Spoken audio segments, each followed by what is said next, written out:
আসসালামু আলাইকুম। আমি বাংলাদেশ নৌবাহিনীর প্রাক্তন কমোডোর সৈয়দ হারুন মোহাম্মদ কলিমুল্লাহ। আজকে বাংলাদেশে আমাদের প্রিয় জন্মভূমির এই ছাত্র জনতার সফল বিপ্লবের পরপর দেশের এক নতুন সম্ভাবনার সৃষ্টি হয়েছে। ছাত্র নেতারা বলেছেন তারা বাংলাদেশে রাষ্ট্র কাঠামো পুনর্গঠন করে একটা গণতান্ত্রিক কাঠামো প্রতিষ্ঠা করতে চান। আমি মনে করেছি যে দেশের এই শুভ সময়ে আমার বাংলাদেশ নৌবাহিনীতে ৩০ বছরের অভিজ্ঞতা, সে সময়ে বাংলাদেশের পার্লামেন্টে প্রায় ১ বছর কাজ করার অভিজ্ঞতা এবং নৌবাহিনীর সদস্য থাকাকালে দীর্ঘ ৮ থেকে ৯ বছর আমেরিকা এবং ইউরোপের বিভিন্ন গণতান্ত্রিক দেশে নৌবাহিনীর সাথে কাজ করার যে অভিজ্ঞতা রয়েছে, তার আলোকে আমি বিনীতভাবে বাংলাদেশের ভবিষ্যৎ রাষ্ট্র কাঠামোর জন্য কিছু প্রস্তাব রাখতে চাই। আমি আশা করি বাংলাদেশের মানুষ আমার এই প্রস্তাবগুলো বিবেচনা করবেন। আমি সবসময়ই, যদিও আমি নৌবাহিনীতে চাকরি করেছি, ছাত্র অবস্থা থেকেই আমি অত্যন্ত আগ্রহী ছিলাম রাষ্ট্র ব্যবস্থা সম্পর্কে, আন্তর্জাতিক রিলেশনস সম্পর্কে এবং আমার চাকরি জীবনে আমার সুযোগ হয়েছে civil military relation, Democratic institution এবং ইন্টারন্যাশনাল রিলেশনস এর উপর কিছু রিসার্চ করার। যাই হোক, প্রথমেই আমি অভিনন্দন জানাই আমাদের ছাত্র জনতার নেতৃত্বকে, যারা এই বিপ্লব সফল করেছেন এবং আমি অত্যন্ত আনন্দিত হয়েছি আমাদের অন্তর্বর্তীকালীন সরকারের প্রধান প্রফেসর ইউনূসের কথা শুনে। তিনি বলেছেন যে এই বিপ্লবের সুফল দেশের প্রত্যেকটা মানুষকে এর কাছে পৌঁছে দিতে হবে।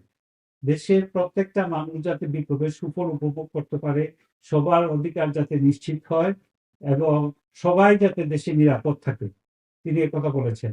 এবং আমি মনে করি নতুন রাষ্ট্র কাঠামো হতে হবে গণতান্ত্রিক এবং নতুন গণতান্ত্রিক রাষ্ট্র কাঠামোর প্রথম পদক্ষেপই হচ্ছে একটি গণতান্ত্রিক সংবিধান বা ডেমোক্রেটিক কনস্টিটিউশন। কাজেই আমি কিছু সাজেশন রাখতে চাই বিনীতভাবে আমাদের ডেমোক্রেটিক কনস্টিটিউশনের জন্য। তবে তার আগে আমি মনে করি যে আমাদের এই যে 5 আগস্ট, 5 আগস্ট যে বিপ্লব হয়েছে, তাকে অনেকেই বলছেন দ্বিতীয় স্বাধীনতা, অনেকে বলছেন জাতি নতুন করে মুক্ত হয়েছে। তো আমাদের জনগণের এই অনুভূতিকে চিরস্থায়ীভাবে ধরে রাখার জন্য আমি মনে করি আমাদের ২৬শে মার্চের স্বাধীনতা দিবস, ১৬ই ডিসেম্বর মহান বিজয় দিবসের সাথে সাথে ৫ আগস্টকে আমাদের পিপলস লিবারেশন ডে বা গণমুক্তি দিবস হিসাবে উদযাপন করা উচিত। এখন আসি আমাদের সংবিধানের কথায়। আমি মনে করি যে আমাদের অন্তর্বর্তীকালীন সরকারকে আমাদের সবারই সহযোগিতা করা উচিত, যাতে তারা আমাদের নির্বাচন কমিশন পুনর্গঠন করে দেশে সুষ্ঠু নির্বাচনের পরিবেশ সৃষ্টি করতে পারেন।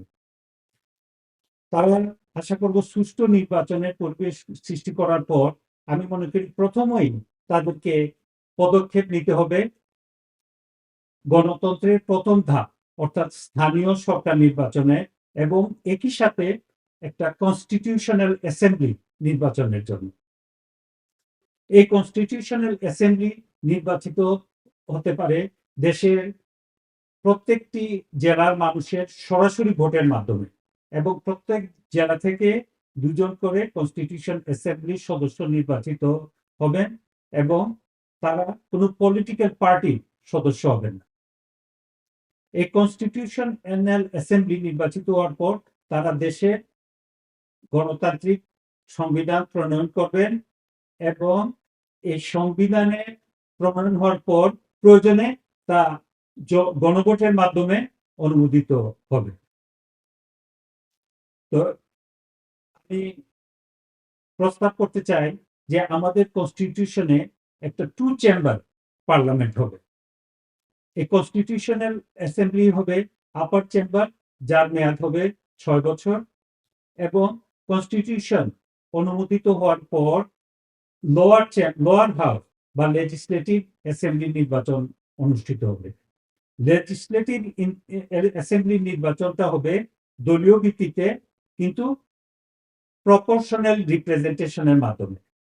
অর্থাৎ এটা আমাদের নিশ্চিত করতে হবে যে দেশের সকল মতাদর্শে যে যে জনগোষ্ঠী রয়েছে তাদের মতামত যাতে আমাদের পার্লামেন্টে প্রতিফলিত হতে পারে, এবং এর জন্য সবচেয়ে উত্তম ব্যবস্থা হবে প্রপোর্শনাল রিপ্রেজেন্টেশন। ন্যূনতম 1% ভোট যে দল পাবে তাদেরও 1% সদস্য থাকবে, এবং যে দল মনে করেন যে 40% ভোট পাবে তাদের 40% মেম্বার অফ পার্লামেন্ট হবে। এভাবে এটাও নিশ্চিত করা সম্ভব হবে যে কেউ 40% ভোট নিয়ে 80% সিট লাভ করবেন না, আবার কেউ 38% ভোট পেয়ে মাত্র 10% সিট লাভ করবেন না। কাজেই একটা ফেয়ার ইলেকশন পদ্ধতি হবে প্রপোর্শনাল রিপ্রেজেন্টেশন। তবে অনেকেই প্রপোর্শনাল রিপ্রেজেন্টেশনের খারাপ দিক হিসাবে বলেন যে সরকারের স্থিতিশীলতা থাকে না। সেজন্য আমাদের প্রধানমন্ত্রী নির্বাচিত হবেন সরাসরি ভোটের মাধ্যমে, এবং একনায়কতন্ত্র যাতে পুনরায় আসার সুযোগ না পায় সেজন্য প্রধানমন্ত্রীর টার্ম হবে নিম্ন পরিষদ বা লেজিসলেটিভ অ্যাসেম্বলির মতোই 4 বছরের, এবং মাত্র এক টার্মের জন্য প্রধানমন্ত্রী নির্বাচিত হবে। হ্যাঁ, তবে যদি কোনো প্রধানমন্ত্রী দ্বিতীয় টার্মে নির্বাচন করতে চান তবে তাকে পরবর্তী নির্বাচনের তফসিল ঘোষণার আগেই পদত্যাগ করে উচ্চ পরিষদের মনোনীত অন্তর্বর্তী সরকারের কাছে ক্ষমতা হস্তান্তর করতে হবে। এখানে আরেকটা বিষয় বলতে চাই যে ডেমোক্রেসি একটা স্তম্ভ, একটা বেসিক স্তম্ভ হচ্ছে separation of power, separation of the 3 pillars of government: executive, legislature and judiciary. কাজেই এই সেপারেশন নিশ্চিত করার জন্য কনস্টিটিউশনাল অ্যাসেম্বলি দেশের ক্যাবিনেট সদস্যদের অনুমোদন দান করবে। সরাসরি ভোটে নির্বাচিত হবেন প্রধানমন্ত্রী, তিনি তার মন্ত্রী পরিষদের সদস্যদের কনস্টিটিউশনাল অ্যাসেম্বলি অনুমোদন ক্রমে নিয়োগ দান করবেন। কোনো অবস্থাতেই আপার হাউস বা কনস্টিটিউশনাল অ্যাসেম্বলি বা লোয়ার হাউস বা লেজিসলেটিভ অ্যাসেম্বলির কোনো সদস্য সরকারের অংশ হবেন না। সরকার হবে এক্সিকিউটিভ, আর পার্লামেন্ট হবে লেজিসলেচার। নিরপেক্ষ জুডিশিয়ারিরও ব্যবস্থা থাকতে হবে, সে বিষয়ে পরে কথা বলবো। প্রথমেই উচিত হবে একটা কনস্টিটিউশনাল অ্যাসেম্বলি নির্বাচন, এবং তার সাথে সাথে স্থানীয় সরকার বা লোকাল গভর্নমেন্ট ইলেকশন করা। লোকাল গভর্নমেন্ট ইলেকশনের সময় আমাদের উপজেলা পরিষদ এবং জেলা পরিষদের নির্বাচন করতে হবে, যা হবে আবার নির্দলীয় ভিত্তিতে। কারণ লোকাল গভর্নমেন্টে যারা নেতৃত্বে থাকবেন তারা দল মত নির্বিশেষে সকলেরই প্রতিনিধিত্ব করবে, কাজে এখানে দলীয় বিষয়টা আনা ঠিক হবে না। লোকাল গভর্নমেন্টের অংশ হিসাবে সরাসরি ভোটে নির্বাচিত হবেন লোকাল গভর্নমেন্টের সদস্যরা, তার মধ্যে থাকবেন একজন পুলিশ কমিশনার। উপজেলা পরিষদেও একজন পুলিশ কমিশনার নির্বাচিত হবেন, এবং জেলা পরিষদেও একজন পুলিশ কমিশনার নির্বাচিত হবেন। গণতান্ত্রিক সকল রাষ্ট্রের মতো বাংলাদেশেও পুলিশকে রাখতে হবে স্থানীয় সরকারের অধীনে, কারণ পুলিশ জনসেবামূলক একটি প্রতিষ্ঠান, এবং স্থানীয় সরকারের অধীনে তারা পরিচালিত হলেই সেই জনসেবার দিকটা নিশ্চিত করা সম্ভব হবে। উপজেলা পুলিশ কমিশনারের অধীনে থাকবেন স্থানীয় থানা কর্মকর্তারা, এবং জেলা পুলিশ কমিশনারের অধীনে থাকবেন জেলা পুলিশ সুপার। এছাড়া উপজেলা ও জেলার সকল নির্বাহী কর্মকর্তারা সংশ্লিষ্ট উপজেলা এবং জেলা পরিষদের কাছে জবাবদিহি থাকবে। তো এই কটাই ছিল আমার বিনীত প্রস্তাব।